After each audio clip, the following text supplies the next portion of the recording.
Another fantastic talk. Thank you, Siobhan. So we're actually going to go back to Galway to end our seminar and close it today with Mary Murray. Mary is currently working as a library assistant in the Centre for Creative Arts and Media in GMIT. And she's also one of our communications officers for LibWest. Mary graduated with her MLIS from UCD in 2013 and has worked for Dublin City Libraries, and she has also worked on the Jeffrey Hand collection in the library in IT Carlow. Mary was one of our very successful Rudai 23 course designers and everything else that was involved in it. She's going to tell you all about Rudai 23, so I'm going to hand you over to Mary now.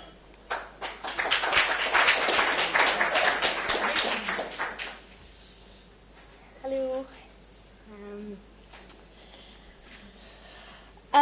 For those who haven't heard of Rudai 23, it's an online course designed for information professionals, based around 23 modules or things, and all based around Web 2.0 tools. Sorry, has anyone not heard of it? Is there anyone here who doesn't know what it is? Okay, there's a few. It's a MOOC, so a massive open online course. It's all online and it's based around self-directed learning. And Helene Blowers was the woman behind the idea back in 2006, around the time when I did my junior cert. But anyway, so sorry, was that mean? Sorry. I'm going to get in trouble for that. Anyway, so just when Siobhan was talking about literature and digital literacy, I was thinking when I should do a presentation, oh yeah, you're meant to bring in the literature and that makes you sound fancy. And then I was kind of saying, oh, well, do you do it for the sake of doing it or do you do it because it enhances your presentation? But when I was looking through the literature on digital literacy and MOOCs, I actually found two really good quotes. Now, one is very long, so bear with me. The first one, digital competence or digital literacy has become one of the key competencies to ensure social cohesion, active citizenship and personal fulfilment. And then library users have certain expectations from their libraries, not the least of which is to maintain a currency with the latest technological advances through its services, supporting the reality that younger generations brought up on simple technological access to their library materials via an array of services outside the building itself is paramount to a public expecting links to services anywhere, anytime. It is paraphrased and it makes more sense with the punctuation actually in the original. But that's true what we have done with Rudai 23. It's our responsibility as information professionals to upskill, to retrain and to keep up with the technological trends. Anyone who will help me with the computer, will you show me how to do this, will you show me how to do that? You need to keep on top of the technological trends. So Rudai 23 is initially in Ireland, and this project was the brainchild of Niamh O'Donovan. She did a 23 Things course herself, and in 2014 at the LAI West seminar gave a talk on it and suggested, oh sure, will we do our own one? So then in the AGM in 2015 they decided, oh yeah, sure, why not? So this time last year, the point of my talk is 1 year later, on the 22nd of June we had our launch at the LAI West seminar in Gort. So Thing 1 was done on the 7th of July and went through 14 weeks. Thing 23 was on the 23rd of October. The 30th of November was the deadline, with an extended deadline, I think, on the 1st of February. And then on the 27th of February 2016, we had our official certificate ceremony in NUIG Library. And here we invited Frances Boylan of the 12 Apps of DIT, Jane Burns, who's one of the bigger names in Irish libraries, Aoife Lawton, who had her new book out, The Invisible Librarian, and Philip Cohn, the president of the LAI, just to come down and acknowledge all the work that was done. The team, I just realised they're gone a little bit haywire because I originally did this in Google Docs, and then when you convert it to Word, sometimes the little the things move, so sorry about that. There's Michelle Breen, Wayne Gibbons, Emmett Keown, Liz Kane Kelly, Christine Jordan, Siobhan McGuinness, Chris Mean, myself, Neva O'Donovan, Stephanie Ronan and Caroline Rowan. Yay! So they're made up of information professionals and educators. The 11 people have never physically stood in the same room to this day. 8 was the most, which I'll speak about that later. And there are currently 7 of us standing in this room today. It was all done through online collaboration, mostly through the Google Suite, which I will mention. So the things, what was it all about? It's done through 23 things or modules. And again, it's gone a little bit out of the way with my formatting, but anyway. So you have blogging, I'm not going to read them all out, podcasts, live streaming, reflective practice, the legal side of things, etc.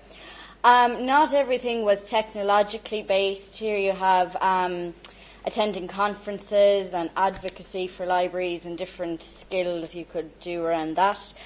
The whole point of the modules is that they were free, so they had to be free web-based tools. They're like augmented reality. I think WRSLAI and Layer were the 2 general recommendations used because they were free. And all the modules had to have free resources around it, so there was no fancy, expensive software required. As well as that, sorry about my formatting, there's 3 reflective practice posts in it. I really liked them because I felt my writing changed, essentially, and developed and improved along the way.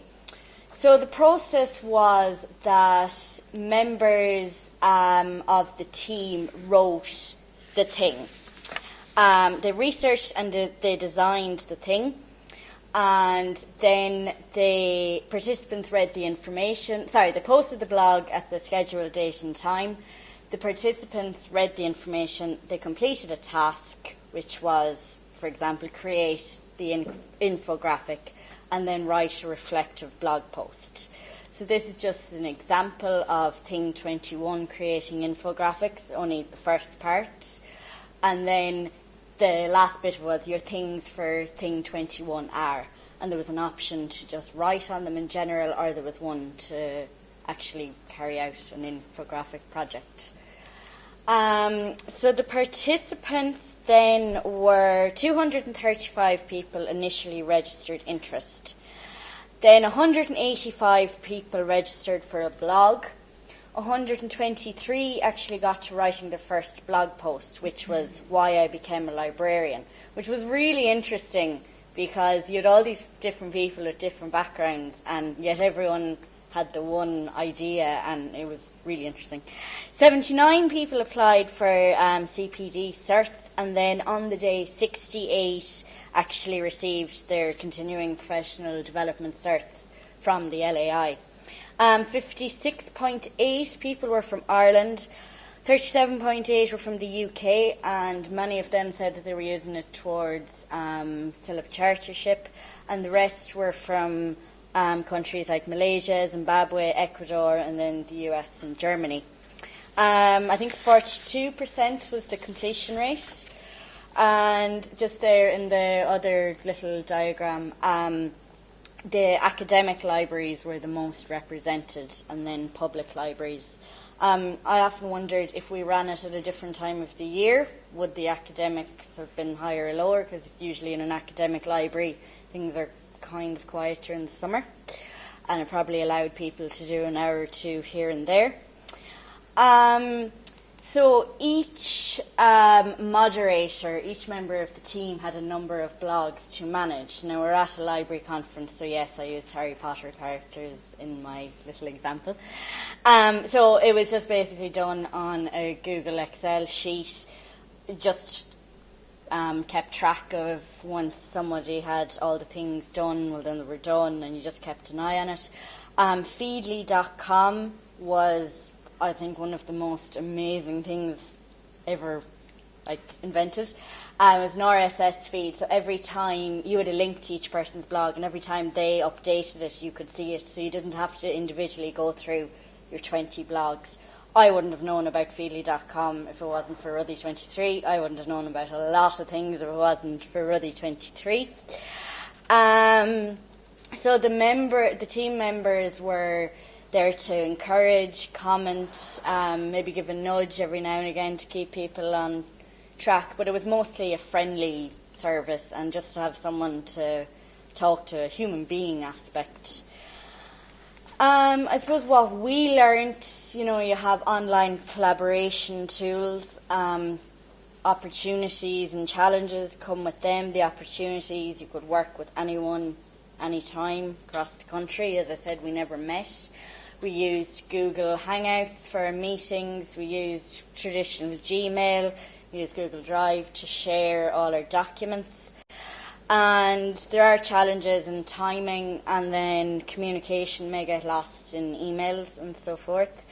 I just put in learning styles there, was mentioned a lot today, and again, like Siobhan, I only realised from Rudai23 that I work really well in the mornings. If I had known that throughout my education, I probably would have done an awful lot better. Digital skills, never in a million years would I have learnt about augmented reality. I'd have been like, no, sure, that's nothing to do with libraries. And infographics, I'd said, that's the graphic designer's job. I learned so much about them. I would have been familiar with Google Plus, never used. So many advantages for it now. Never would have known without Rudai23. And Pinterest is actually a lot more than pretty pictures. If you type in information literacy and Google into Pinterest, you get so many resources and so many pictures. It is not all wedding cakes and dresses and, pretty things. As well as that, the developed traditional skills, someone mentioned earlier, going back to the core of what we are. Your communication skills are vastly improved. Traditional things like time management, anytime you're doing a course or moderating a course like this, you do learn an awful lot. This is a rare picture of 8 of the members of the LAI with, or the Rudai23 team with LAI President Philip Cohn, and that was taken at our ceremony on the 27th of February. I suppose achievements, Rudai23 was presented at the major conferences here in Ireland, ASL, Connell, Health Sciences, Lilac, and we had an article on Lowerlin, and it was the first online course to be accredited by the Library Association of Ireland. And I think it's safe to say Rudai23 raised the profile of the Western Regional Section of the Library Association of Ireland. Sorry. A few of my favourite things, just because I decided to put a personal touch on it. I mentioned earlier Gibbs' reflective cycle. I thought that was brilliant. We had touched on it in college. I didn't really think of it. And I found as my blog posts went on, they became better. And I think in terms of writing, it just to go reflect back to that diagram was very good. Infographics, again, I did a quick thing. It wasn't not very fancy, but I would have never thought I'd be able to do something like that. And Google, as I mentioned, I learned so much, and I use that Google suite constantly, all the time. Using Rudai in real life, what's the point in doing a course if you're never going to use anything again? I presented a poster which I made on Canva at a conference, and never again would I have heard of Canva without Rudai23. And again, I made that infographic for my library, again on Canva. It's simple. It was a big achievement for me. So, 1 year later, where are we? The blog is still available for people to look at. Now, the time limit for gaining a CPD cert is over. People have asked us, would we run the course again? The answer is maybe in a few years' time, because things do change, literally. My mother asked me, was I going to have a joke in the middle of my presentation? Things change is the joke. Sorry, it's really bad. That's all you're getting. I suppose when Helene Blowers did it in 2006, technology has changed so much. Since Niamh has done her course in 2011, again, things have changed so much. You can follow us on Twitter, you can look at the blog, and then publicity and marketing. Again, I mentioned we probably are a little bit more out there than we were at this time last year. And yeah, they're just some of the references, and any questions. I think I'm done. Sorry. Sorry. I meant to say feedback. Oh yeah, and the feedback was really good. All our participants loved it.